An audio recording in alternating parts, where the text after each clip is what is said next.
Numbers की चर्चा पहले कर लेते हैं, नंबर्स के बारे में,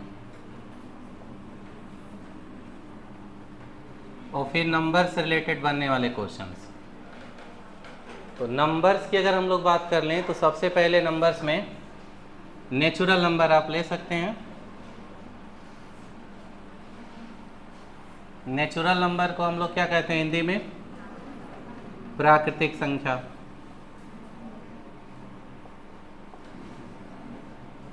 प्राकृतिक संख्याएं सबको पता है 1 से लेकर इनफाइनाइट तक होती हैं, ये कोई बहुत बड़ा मैटर नहीं है। 1 से लेकर इनफाइनाइट तक होती हैं, शुरुआत इनकी 1 से होती है। क्वेश्चंस यहाँ से जो बनते हैं वो हमें ध्यान देना है। बनने वाले क्वेश्चनों के लिए आप ये दिमाग में रखिएगा, नोट करके बल्कि लिख भी लीजिएगा कि 1 से 100 के बीच में, मतलब 1 से 100 तक जो प्राकृतिक संख्याएं होती हैं, इनके बीच में अगर देखे जाए तो कितनी बार 1 आएगा या कितनी बार 3 आएगा, 4 आएगा, 0 आएगा, मतलब कोई भी अंक कितनी बार आता है। तो इसको बल्कि याद रखिएगा कि 0 की अगर हम लोग बात कर लें तो 0 11 बार आता है। 1 की बात करेंगे आप तो 21 बार आता है, और बाकी जितने अंक अपने बच गए 0 और 1 के अलावा 2, 3, 4, 5, 6, 7, 8, 9, ये सारे अंक आपको 20-20 बार मिलते हैं। तो ये बात आपको याद रखनी है, क्योंकि यहाँ से क्वेश्चन सीधे बनता है कि 1 से 100 तक की प्राकृतिक संख्याओं में 0 कितनी बार आता है, या 1 कितनी बार आता है, या बाकी कोई अंक कितनी बार आता है। तो अगर 1 से 100 तक की आप प्राकृतिक संख्या लिखते हैं, सीधे शब्दों में कहें तो काउंटिंग यानी गिनती, तो उसमें अगर आप 0 को देखें तो 0 सिर्फ नीचे वाली लाइन में वही दिखता है। 10 में, 20 में, 30, 40, 50, 60, 70, 80, 90, तो 10 से लेके 90 तक सब में 1-1 बार, यानी 9 बार यहीं हो गया, और 100 में 2 बार, तो 9 2 11 बार। तो हम लोग यही कह सकते हैं कि भाई 0 टोटल 1 से 100 में 11 बार आता है। ऐसे अगर 1 को आप ढूंढेंगे तो 1 को देखेंगे तो 1 आपको सबसे ऊपर वाली लाइन में मिलेगा। 1 में 1 ही बार है, 11 में भी इकाई अंक पे 1 बार है, ऐसे 21 में, 31, 41, 51, 61, 71, 81, 91, हर लाइन में इकाई अंक पे 1 बार है, तो 10 बार ऊपर ही हो गया। और नीचे सबसे 10 में 1 बार दहाई स्थान पे, और 100 में 1 बार सैकड़ा के स्थान पे, तो 2 बार वहाँ भी हो गया, तो 10 2 12 हो गया। और बाकी आप दूसरी लाइन में देखें, 11 में दहाई के स्थान पे 1, 12 में, 13 में, 14, 15, 16, 17, 18, 19, यानी 9 बार ये भी हो गया, तो 12 + 9 यानी कुल 21 बार। तो 0 वही आपका है 11 बार, 1 है 21 बार, और बाकी किसी भी अंक को आप गिन के देखेंगे तो सब 20 बार आता है। अभी जल्दी में पिछली बार जो 2017 के आसपास स्टेट का एग्ज़ाम हुआ था, उसमें एक क्वेश्चन पूछ लिया था कि 1 से 100 तक की अगर प्राकृतिक संख्याएं लिखना है तो उसमें अंक 4 कितनी बार आता है। तो अंक 4 कितनी बार आता है? 20 बार। तो किसी भी अंक को अगर हमसे पूछा जाता है तो हम लोग उसका जवाब दे सकते हैं। तो प्राकृतिक संख्या से रिलेटेड यही बात हमको दिमाग में रखनी है जहाँ से क्वेश्चन बनते हैं। इसके बाद आप दूसरा नंबर ले सकते हैं, होल नंबर। होल नंबर को हम लोग कहते हैं पूर्ण संख्या। अब पूर्ण संख्याएं 0 से स्टार्ट होती हैं, 0, 1, 2, 3, 4, 5, ऐसे इनफाइनाइट तक। मतलब प्राकृतिक संख्या और पूर्ण संख्या में डिफरेंस अगर हम लोग देखें तो सिर्फ यही 0 का है। प्राकृतिक संख्या 1 से इनफाइनाइट तक हैं, जबकि पूर्ण संख्याएं 0 से लेकर इनफाइनाइट तक हैं। इनके बीच 0 का ही डिफरेंस है सिर्फ है। अब इसमें क्वेश्चन कोई सीधा नहीं बनता है, इनकी ज़रूरतें हमें कुछ चैप्टरों में पढ़ती हैं। जैसे औसत के चैप्टर में आगे आएगी चर्चा, तो वहाँ पूछ लिया प्रथम कुछ पूर्ण संख्याओं का औसत। तो अगर ये ध्यान नहीं रहेगा कि 0 से शुरू होती है तो उस कंडीशन पर वही लोगों से गलत हो जाता है। तो ये ध्यान रखिएगा कि सबसे छोटी या सबसे पहली पूर्ण संख्या 0 होती है। इसके बाद हम लोग तीसरे नंबर की बात करें तो आप ले सकते हैं पॉजिटिव नंबर, यानी धनात्मक संख्या।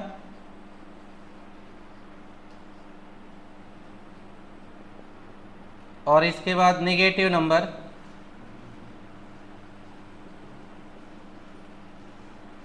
यानी ऋणात्मक संख्या। अभी धनात्मक संख्या और ऋणात्मक संख्या क्या हो गई, वही जो नेचुरल नंबर है उन्हीं को अगर हम लोग पॉजिटिव साइन के साथ लिख लेते हैं, +1 +2 +3 +4 ऐसे ही प्लस इनफाइनाइट तक, तो ये सब के सब पॉजिटिव नंबर यानी धनात्मक संख्याएं हो गई। और अगर इन्हीं को आप माइनस साइन के साथ यूज कर लेते हैं, -1 -2 -3 -4 माइनस इनफाइनाइट तक, तो ये सब नेगेटिव संख्या हो गई। अब पॉजिटिव नंबर के लिए हम +9 भी लिखें तो प्लस माना जाएगा वो, यानी कह सकते हैं आप सीधे सारी प्राकृतिक संख्याएं धनात्मक संख्याएं, और उन्हीं के साथ अगर माइनस साइन लगा दिया गया तो नेगेटिव नंबर है ऋणात्मक संख्या हो गई। अब दोनों में मेन डिफरेंस सिर्फ यही है जो आपको दिमाग में रखना है कि धनात्मक संख्याओं का मान जैसे जैसे बढ़ता है उनकी वैल्यू भी बढ़ती जाती है, लेकिन ऋणात्मक संख्या में उनका मान बढ़ने पे उनकी वैल्यू घटती जाती है, बढ़ती नहीं है, वो घटती जाती है। यानी -2 जो है वो -1 से बड़ा नहीं होगा, छोटा होगा, -3 और छोटा होगा, -4 और छोटा होगा। तो इससे रिलेटेड क्वेश्चंस आजकल देखने को मिल जाते हैं। पूछ लिया इस तरीके से, एक निम्नलिखित में से कौन सा सत्य है। अब विकल्प इन्होंने लिख दिया, मान लो अब विकल्प इन्होंने लिख दिया कि -3 ग्रेटर देन -4, या लिख दिया -5 ग्रेटर देन -3, या लिख दिया -8 ग्रेटर देन -2, या -6 ग्रेटर देन -5।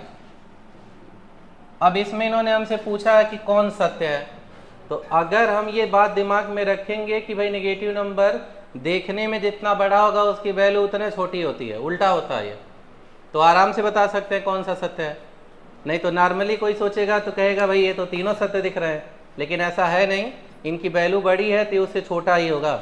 यानी ये तीनों क्या होंगे, असत्य कंडीशन होंगे, गलत होंगे। सत्य वाली पहला वाला सेक्शन हम कह सकते हैं कि -3 जो है वो -4 से क्या होगा, ग्रेटर होगा, बड़ा होगा, और सत्य है। अब इसके पीछे कॉन्सेप्ट या कह ले रीजन यही है कि नेगेटिव नंबर जितने बड़ा होने पे छोटा क्यों हो जाता है, क्योंकि अगर आप इसको ओरली दिमाग में रखने का प्रयास करें तो ये कह सकते हैं भाई नेगेटिव नंबर को हम ऋणात्मक संख्या कहते हैं। मतलब हिंदी में इसको आप पढ़ते हैं तो ऋण 1, ऋण 2, ऋण 3, और ऋण को बोलचाल में लोग कर्ज भी कहते हैं, लोन भी कहते हैं कि भाई इनके ऊपर इतने का ऋण है। तो जिसके ऊपर जितने लोन होगा, कर्ज होगा, ऋण होगा, ज़्यादा से ज़्यादा उसकी वैल्यू मार्केट में उतने कम होगी, और जिसके ऊपर कम कर्ज होगा उसकी वैल्यू ज़्यादा होगी। तो -4 अगर है यानी 4 रुपये का कर्ज है, और ये -1 मतलब इसके ऊपर 1 ही रुपये का कर्ज है। तो जिसके ऊपर जितने ज़्यादा कर्ज है उसकी वैल्यू उतने कम होगी।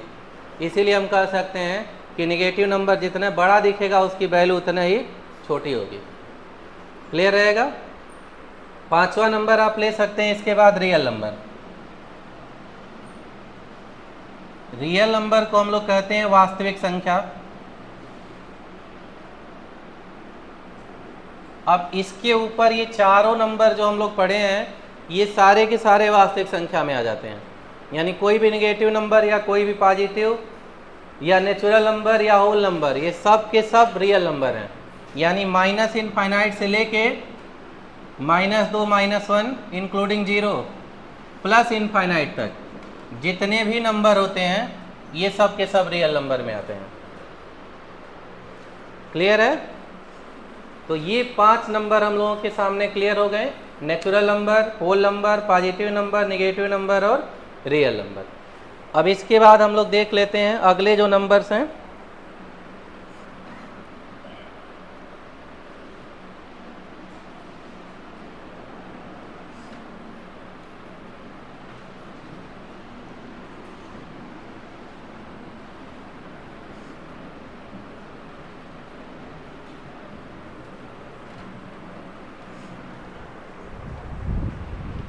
जैसे अगला नंबर मान लीजिए हमने ले लिया इवन नंबर और ऑड नंबर।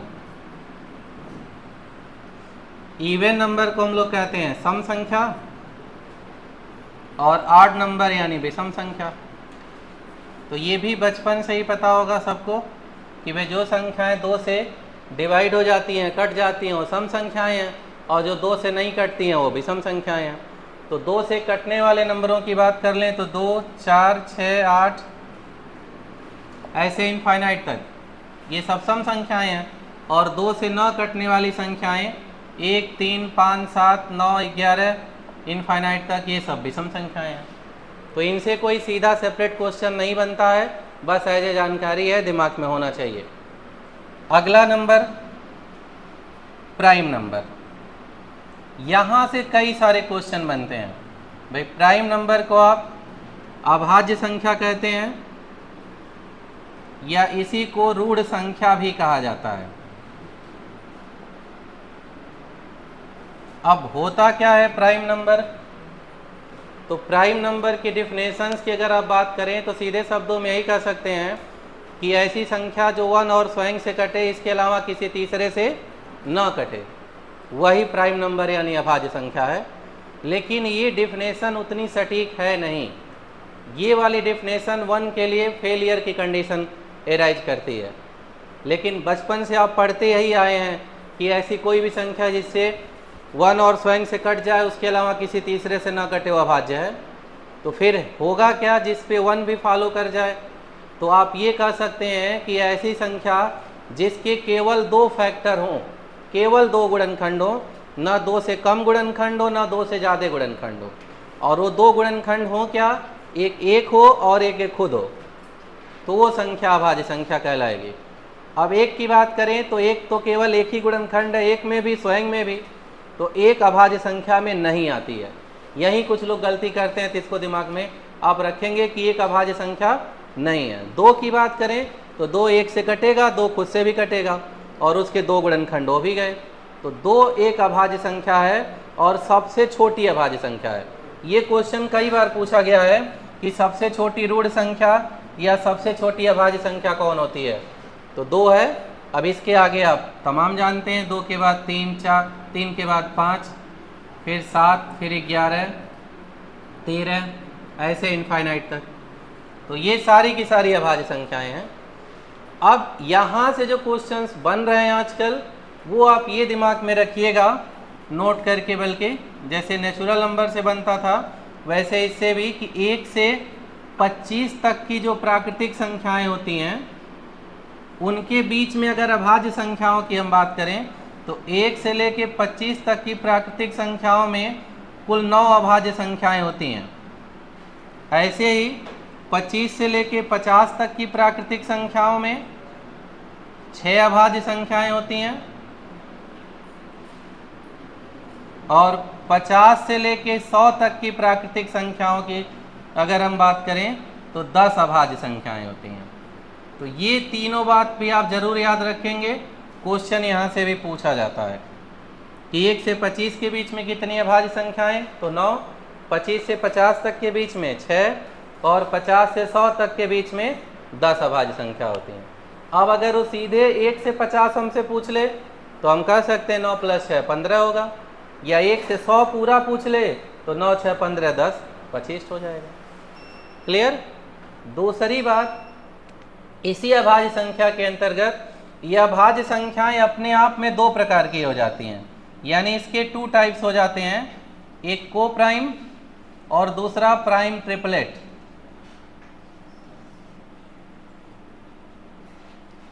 अब को प्राइम को आप हिंदी में सहअभाज्य संख्या कहते हैं और प्राइम ट्रिपलेट मतलब त्रिअभाज्य संख्या। अब सहअभाज्य और त्रिअभाज्य क्या है? तो सहअभाज्य के यानी को प्राइम के बारे में कहा जाता है कि ऐसी कोई भी 2 संख्याएं जिनका मौसा 1 हो उनको हम सहअभाज्य संख्या कहते हैं, और त्रिअभाज्य कोई भी 3 संख्याएं जिनका मौसा 1 हो उनको हम त्रिअभाज्य कहते हैं। मतलब कोई भी 2 नंबर आप एक साथ लिख लीजिए जिनका मौसा 1 रहे, वो सहअभाज्य होंगे। जैसे हम 2 और 3 को लिख लें तो 2 और 3 का मौसा निकालिए, 1 क्या होगा? 1 से ही दोनों कटेगा, ये सहअभाज्य हैं। 3 के साथ 4 लिखिए, 3 और 4 ये भी सहअभाज्य हैं। अब ध्यान यही दीजिएगा, 4 जो है अभाज्य नहीं है, अकेले 4 भाज्य में आती है क्योंकि वो कट जाएगी 2 से भी अलग। लेकिन 3 के साथ लिखा होने के नाते 3 और 4 का मौसा 1 क्या होगा? इसलिए सअभाज्य है। मतलब सअभाज्य होने के लिए जरूरी नहीं है कि दोनों अभाज्य हों, जरूरी ये है कि उन दोनों का मौसा एक हो।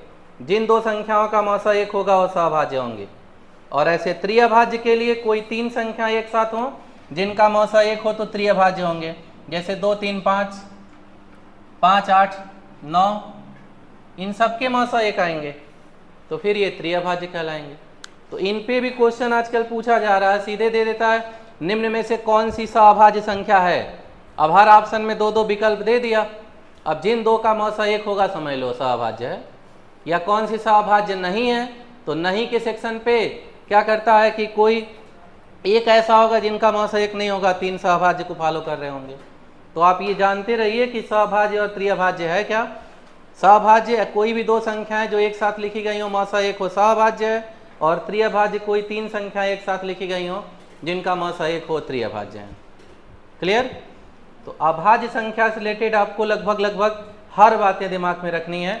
तो इस नंबर को आप अपने कंपटीशन के परिदृश्य से मोस्ट इंपॉर्टेंट में रख सकते हैं कि भाई इनसे कई सारा क्वेश्चन बनता है कि सबसे छोटी अभाज्य संख्या कौन है, या सबसे छोटी ऋण संख्या कौन है, या सबसे छोटी प्राइम संख्या कौन है। दो होगा। 1 से 25 तक के बीच में कितनी अभाज्य संख्याएं हैं, तो 9। 25 से 50 तक के बीच में 6, और 50 से 100 तक के बीच में 10। और अभाज्य संख्या अपने आप में दो प्रकार की हैं, एक सअभाज्य संख्या और एक त्रिअभाज्य संख्या। सअभाज्य या त्रिअभाज्य कोई दो संख्या अगर एक साथ हैं जिनका मौसा एक है तो सअभाज्य, और कोई तीन संख्या एक साथ लिखी गई हो जिनका मौसा एक हो तो त्रिअभाज्य। तो अभाज्य संख्याओं से रिलेटेड सारी बातें आपको दिमाग में रखना ही है। इसके बाद हम लोग अगला नंबर ले सकते हैं भाज्य संख्या।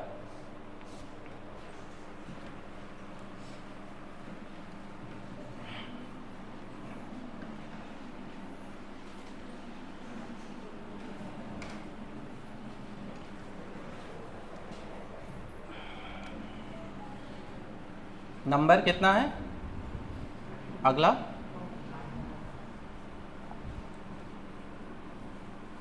कंपोजिट नंबर यानी भाज्य संख्या।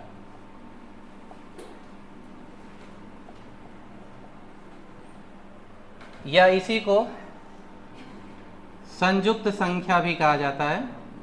कभी कभी संयुक्त संख्या कह के भी क्वेश्चन पूछ लिया है।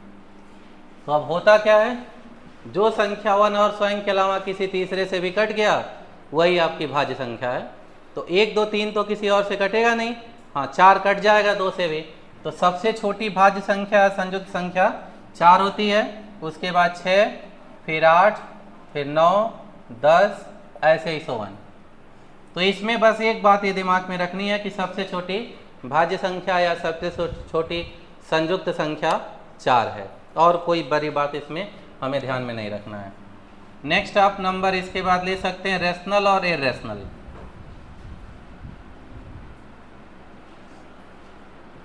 रेशनल नंबर और इर्रेशनल नंबर। रेशनल नंबर को हम लोग कहते हैं हिंदी में परिमेय संख्या,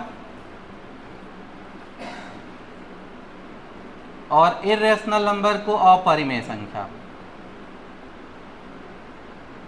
अब है क्या, तो इसकी डिफिनेशन तो आप बचपन में ही पढ़े होंगे रेशनल नंबर और इर्रेशनल नंबर के बारे में, कि any number which can be written in the form of p by q where q is not equal to 0 that's known as rational number, and any number which can not be written in the form of p by q that's known as irrational number।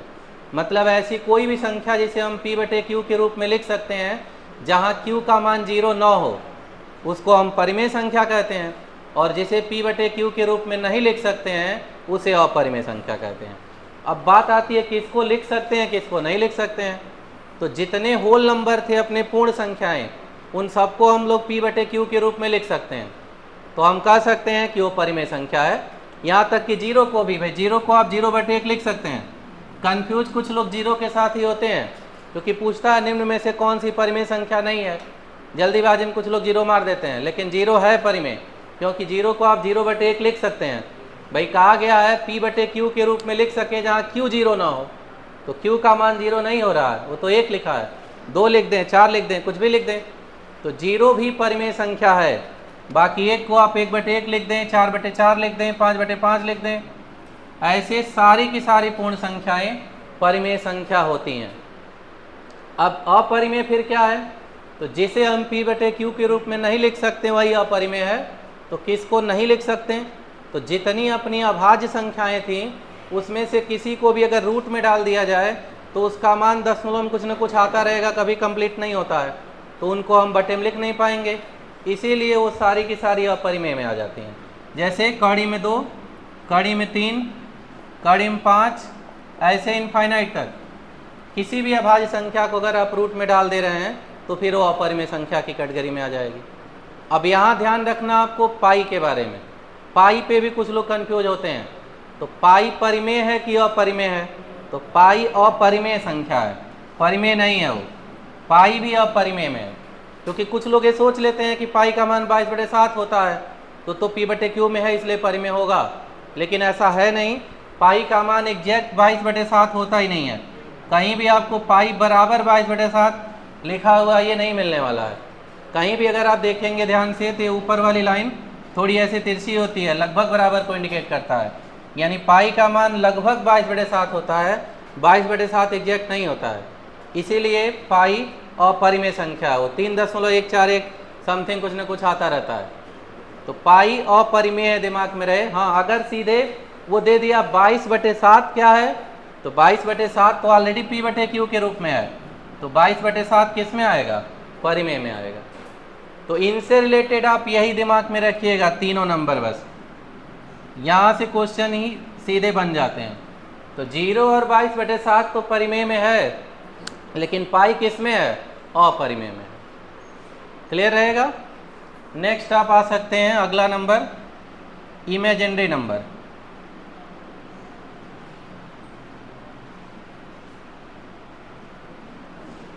यानी काल्पनिक संख्या। अभी नाम से ही clear है, काल्पनिक संख्या। तो ऐसी संख्या जो कल्पना में ही है वो काल्पनिक संख्या है, मतलब एक्चुअल में इसकी कुछ वैल्यू नहीं निकाली जा सकती है। फिर है क्या? तो किसी भी निगेटिव नंबर को अगर हम लोग रूट में डाल दें तो सीधे काल्पनिक संख्या हो जाएगी। जैसे -1 अगर रूट में है तो ये काल्पनिक संख्या है, -2 भी रूट में है काल्पनिक संख्या, -3 भी रूट में है काल्पनिक संख्या, -4 भी रूट में है काल्पनिक संख्या। यानी कोई भी निगेटिव नंबर अगर रूट में डाला जा रहा है तो काल्पनिक संख्या में आ जाएगा, क्योंकि इसका वर्गमूल नहीं निकाला जा सकता किसी भी निगेटिव नंबर का। यहाँ से छोटे छोटे कुछ क्वेश्चन ओरल टाइप बनते हैं। एक तो यही कि काल्पनिक संख्या को किससे प्रदर्शित किया जाता है, तो ये दिमाग में रखिएगा, स्मॉल आई से। दूसरा स्मॉल आई की वैल्यू, तो पहला नंबर जो कड़ी -1 है ये आई की वैल्यू होती है, यानी स्मॉल आई का मान अगर पूछता है तो कड़ी -1, और दूसरा आई स्क्वायर का मान -1, और आई के पावर 3 का मान -i, और आई के पावर 4 का मान +1। तो आई से रिलेटेड ये 4 वैल्यू भी आपको दिमाग में रखनी है कि आई और आई की वैल्यू। तो आई का मान रूट में -1 आई स्क्वायर का, -1 आई क्यूब का, -i, और आई के पावर 4 का +1। और आखिरी नंबर जो आपको दिमाग में रखना है कॉम्प्लेक्स नंबर। बस जानना है, इनसे सीधा कोई क्वेश्चन नहीं पूछा जाता है।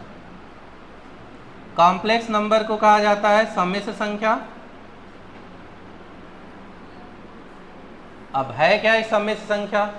तो कोई भी एक इमेजिनरी नंबर ले लें और कोई भी एक रियल नंबर ले लें, मतलब काल्पनिक संख्या और वास्तविक संख्या, उन दोनों को प्लस या माइनस से आप अटैच कर दें एक दूसरे को, तो वही आपका सम्मिश्र संख्या बन जाता है।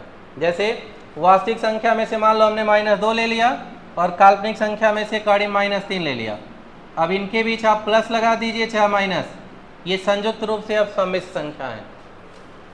तो सम्मिश्र संख्या वास्तविक संख्या और काल्पनिक संख्या का ही मिश्रण होता है। क्लियर? तो ये नंबर से रिलेटेड आपको कुछ जानकारियां जो हैं ये दिमाग में रखनी है, जहां से सीधे क्वेश्चन पुटअप होते हैं, जिसमें एक बार हम फिर से एक एक चीज़ों को देख लेते हैं तेज़ी से, जो आपको याद रखना है। पहली बात, नेचुरल नंबर की जो चर्चा हम लोग किए शुरुआत में, प्राकृतिक संख्या, उसमें आपको याद रखने वाली बात यही है कि 1 से लेकर 100 तक की प्राकृतिक संख्याओं के बीच में अगर हमसे 0 पूछा जाए तो 0 कितनी बार आता है? 11 बार, और एक 21 बार, और बाकी सारे नंबर 20 बार। दूसरी बात जो हमें दिमाग में रखनी है वो ये कि परिमेय संख्या 0 है, 22/7 है, 0 परिमेय है, ये दिमाग में रहना चाहिए, और अपरिमेय में पाई है। ये तीनों चीजें जरूर दिमाग में रखनी है, बाकी कौन कौन है वो आप जान ही रहे हैं। और काल्पनिक संख्या से रिलेटेड स्मॉल आई की वैल्यू कड़ी -1, आई स्क्वायर का -1, आई के पावर 3 का -i और आई के पावर 4 का +1। बाकी जो मेन मुद्दा और था वो था प्राइम नंबर से अभाज्य संख्या से, क्योंकि ज़्यादा क्वेश्चन वहाँ से बन जाते हैं ओरल कि सबसे छोटी अभाज्य संख्या या सबसे छोटी ऋण संख्या या सबसे छोटी प्राइम संख्या, जो भी कह ले दो ही होगा। हाँ, एक बार और ये इस पे क्वेश्चन पूछ लिया था कि सबसे छोटी ऋणोत्तर अभाज्य संख्या कौन होती है, ऋणोत्तर अभाज्य संख्या। अब ऋणोत्तर मतलब ऋण के इतर यानी ऋण के अलावा, तो ऋण के अलावा मतलब धनात्मक है तो होगा, मतलब खाली कंफ्यूज करने के लिए उन्होंने दे दिया कि सबसे छोटी ऋणोत्तर अभाज्य संख्या, तो आंसर उसका भी 2 ही होना है। बाकी अभाज्य संख्याएं 1 से लेके 25 के बीच में कितनी होती हैं? 9, 25 से 50 के बीच में 6, और 50 से 100 के बीच में 10। क्लियर रहेगा ये भी। और अभाज्य संख्याएं अपने आप में 2 प्रकार की थी, एक सभाज्य और एक त्रिअभाज्य। सभाज्य वो है कोई 2 संख्या जिनका मौसा 1 हो, वो सभाज्य है, और कोई 3 संख्या एक साथ हो जिनका मौसा 1 हो, त्रिअभाज्य है। तो ये बात आप दिमाग में रखिएगा, इस पे ओरल क्वेश्चन आता है तो आप सीधे लगा लेंगे। अब हम लोग बढ़ते हैं इनके क्वेश्चनों की तरफ एक एक करके। तो क्वेश्चनों में आज हम लोग सबसे पहले देखेंगे इकाई अंक फाइंड आउट करना, कि अलग अलग चीज़ों के लिए जो हमसे इकाई अंक पूछ लेता है, चूँकि 4-5 कंडीशन बनता है जिस पे इकाई अंक पूछा जाता है।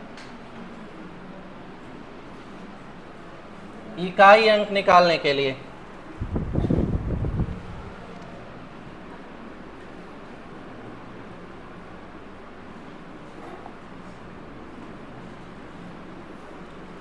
अब इकाई अंक हम लोग किस किस तरह के पैटर्न के क्वेश्चनों में कैसे निकाल सकते हैं, एक एक करके उस पर चर्चा देख लेते हैं। तो सबसे पहले जैसे मान लीजिए क्वेश्चन आपके सामने है,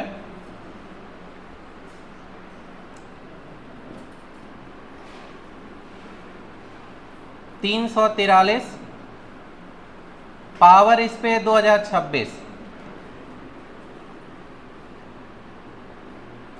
का इकाई अंक।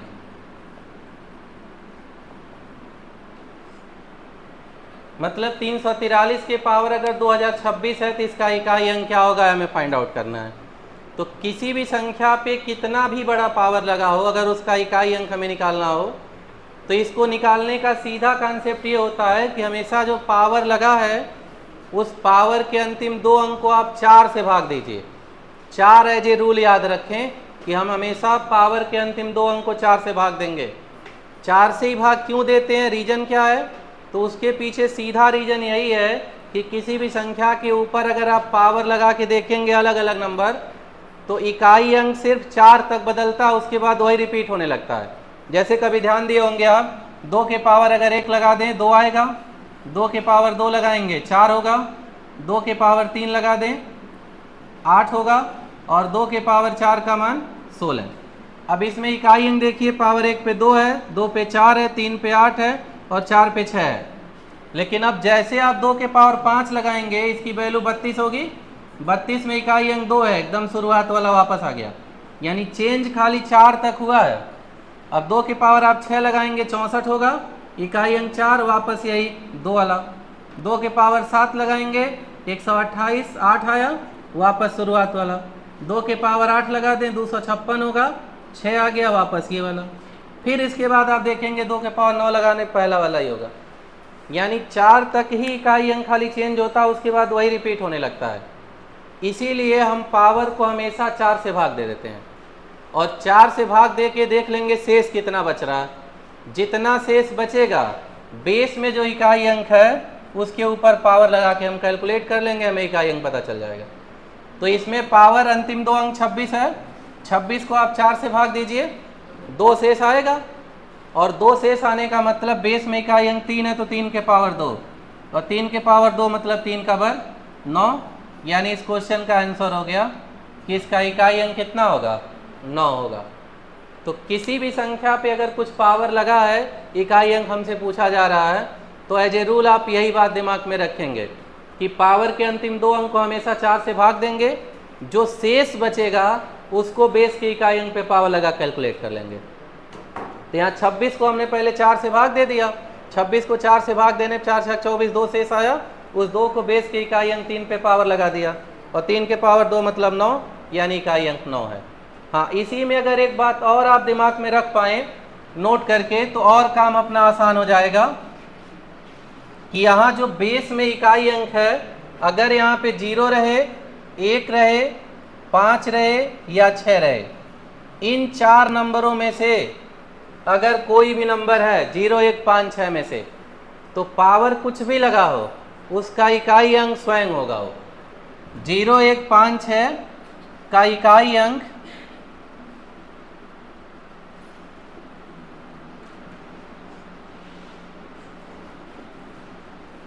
स्वयं होगा, मतलब वो जो नंबर यहाँ बेस में इकाई अंक पे लिखा है उन चारों में से, तो पावर कुछ भी लगे उसका इकाई अंक आएगा वही।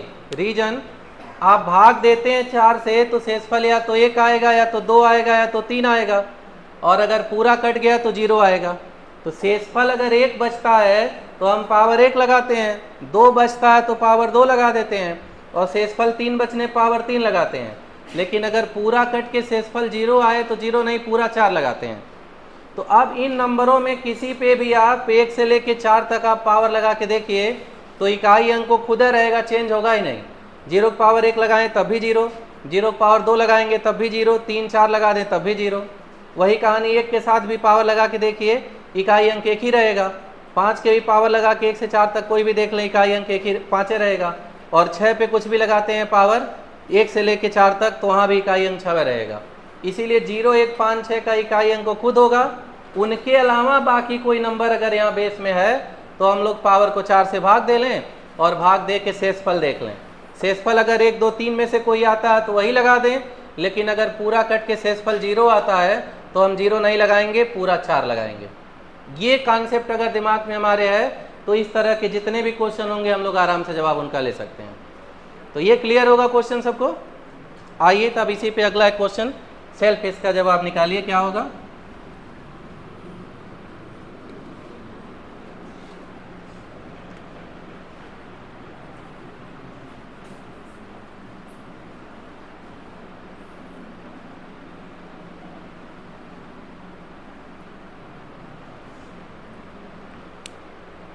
इसका जवाब तेजी से तत्काल आ गया होगा। कितना होगा? 3। देख लें भाई, पावर के अंतिम 2 अंक को कहा गया 4 से भाग दे लीजिए, तो 27 है, इसको हम लोग 4 से भाग दें कहीं किनारे। अगर आप 27 को 4 से भाग देते हैं तो 4 6 24, शेष कितना आया? 3, और शेषफल 3 आ रहा है, तो आप इस 7 के पावर 3 लगाइए। बेस में जो इकाई अंक होता है उसी के ऊपर पावर हमें शेषफल लगाना है, और 7 के पावर 3 मतलब 7 का घन, और 7 का घन 343 होता है, मतलब बेस में इकाई अंक यहाँ 3 आया, तो इस क्वेश्चन का आंसर 3 होगा। सही था नहीं? क्लियर है आप सबके? कोई डाउट में हो इसमें? चलिए एक और ले लेते हैं फिर।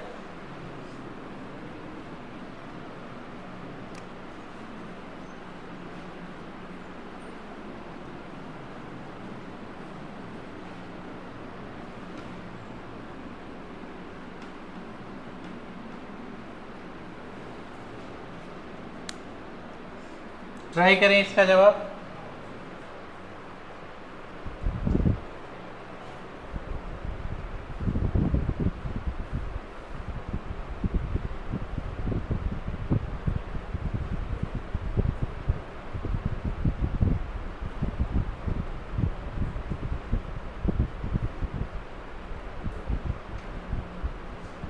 आया आंसर कितना? 6। देख लिया जाए। अब इसमें देखिए बेस में 5 है, और हम लोग रूल लिख रखे हैं कि 0 1 5 6 का इकाई अंक स्वयं हो जाता है। तो अगर यहाँ 5 लिखा है तो इसका तो 5 आ जाएगा, कैलकुलेट करने की जरूरत नहीं। और ये प्लस है तो प्लस, हाँ यहाँ 9 है तो 9 के लिए तो खुद होता नहीं है, तो इसको कैलकुलेट करना पड़ेगा। और कैलकुलेट करने के लिए वही पावर के अंतिम 2 अंक को आप 4 से भाग दीजिए, तो अंतिम 2 अंक 18 है, इसको 4 से भाग दे दें हम लोग, तो 4 चौक 16, 2 बचेगा। तो जो 2 बच रहा है तो यहाँ 9 के पावर आप 2 लगाइए, बेस में इकाई अंक चूँकि 9 है, तो ये 5 प्लस 9 का वर्ग 81। अब 81 में इकाई अंक 1 है और इसका इकाई अंक 5 है, तो 5 और 1 दोनों जोड़ दीजिए 6, यानी इस क्वेश्चन का आंसर आपका 6 होगा। सही है, मान लें अब हो जाएगा ना। तो किसी भी संख्या पे अगर पावर लगा के इकाई अंक पूछे तो इस तरीके से हम काम कर सकते हैं। नेक्स्ट इकाई अंक वाली सिचुएशन,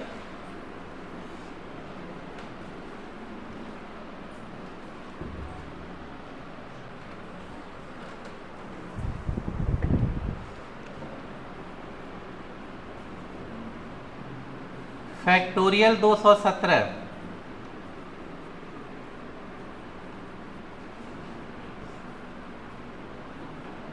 का इकाई अंक, या ऐसे फैक्टोरियल 329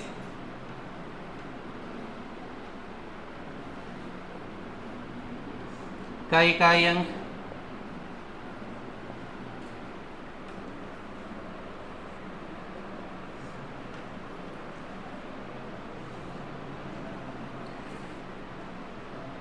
फैक्टोरियल 4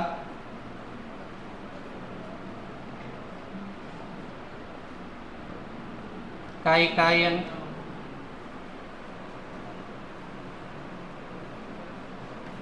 या factorial 1 plus factorial 2 plus factorial 3 plus factorial 4 plus factorial 5 plus factorial 6 plus ऐसे ही फैक्टोरियल 917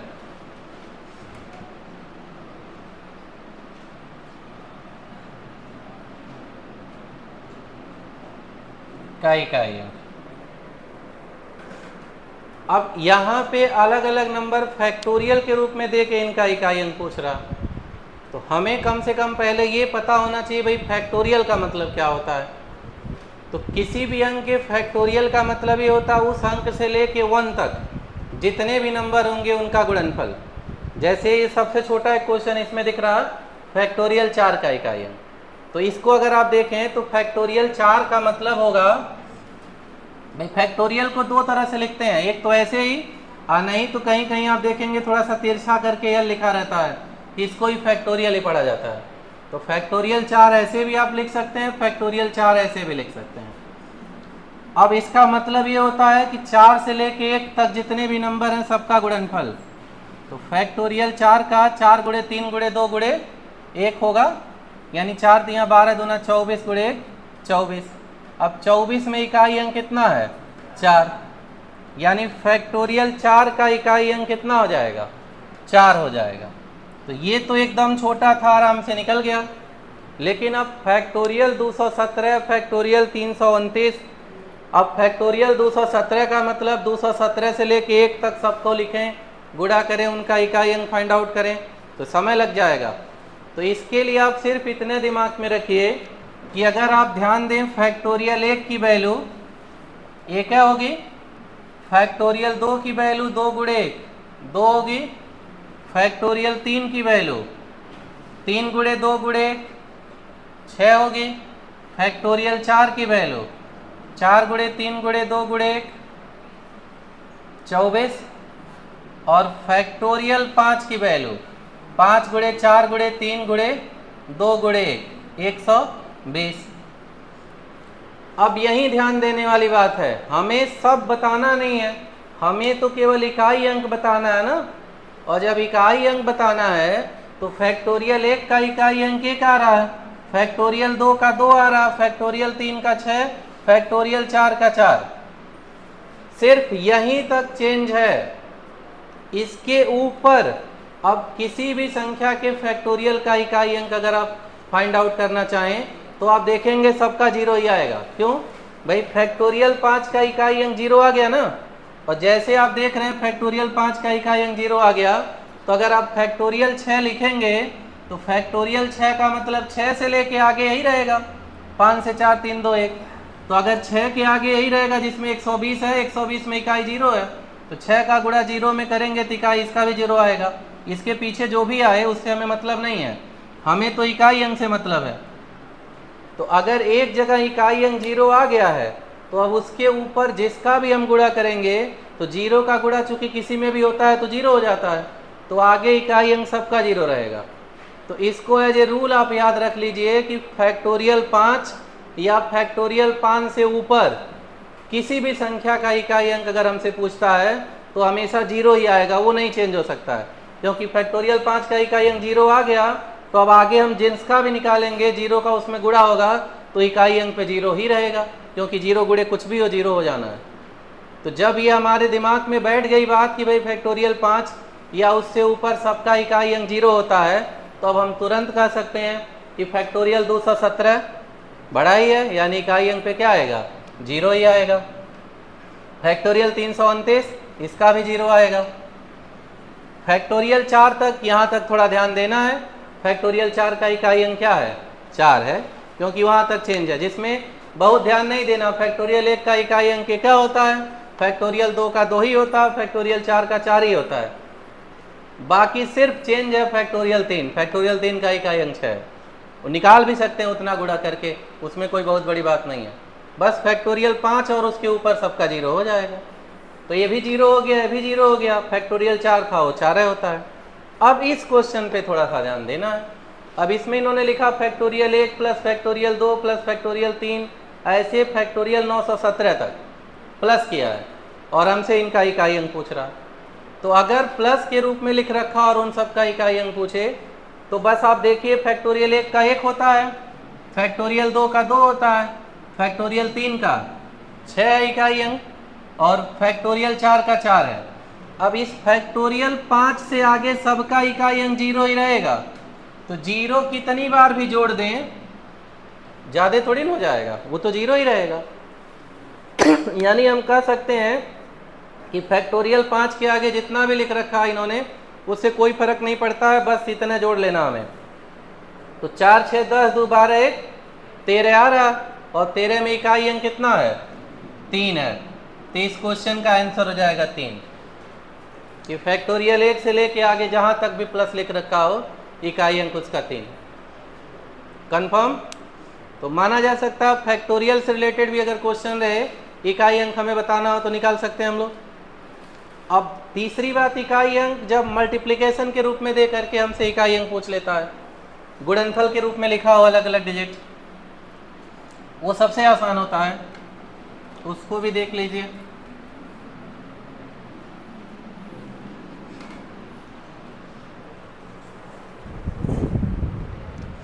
जैसे मान लीजिए क्वेश्चन आपका है 897 गुणे 9099 गुणे 6054 गुणे 753 गुणे 627।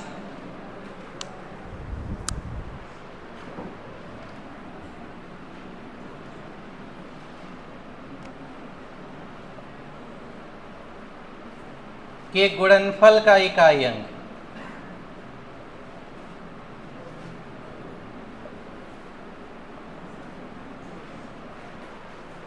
तो कभी भी अगर हमें इस तरीके से कुछ नंबर्स दे रखे गए हों उनके गुणनफल का इकाई अंक पूछे तो ये सबसे आसान है।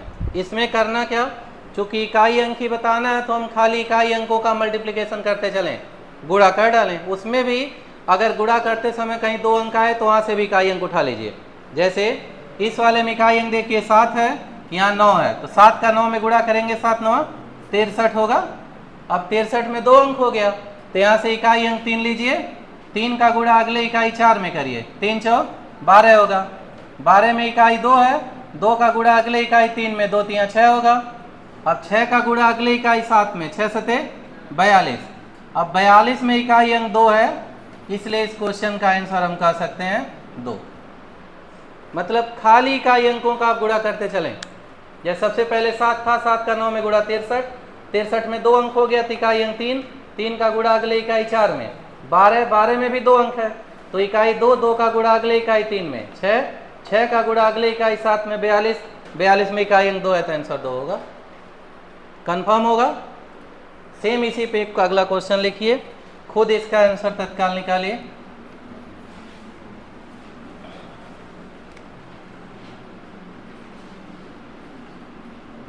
आठ 8088 गुणे 9063 गुणे 797 गुणे 462 गुणे 754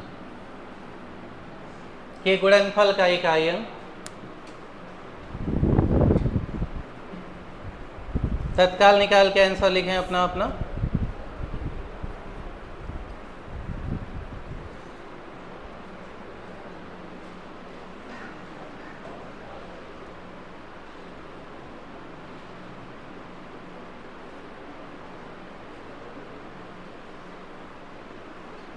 आ गया होगा, देख लें कितना है आंसर, 4।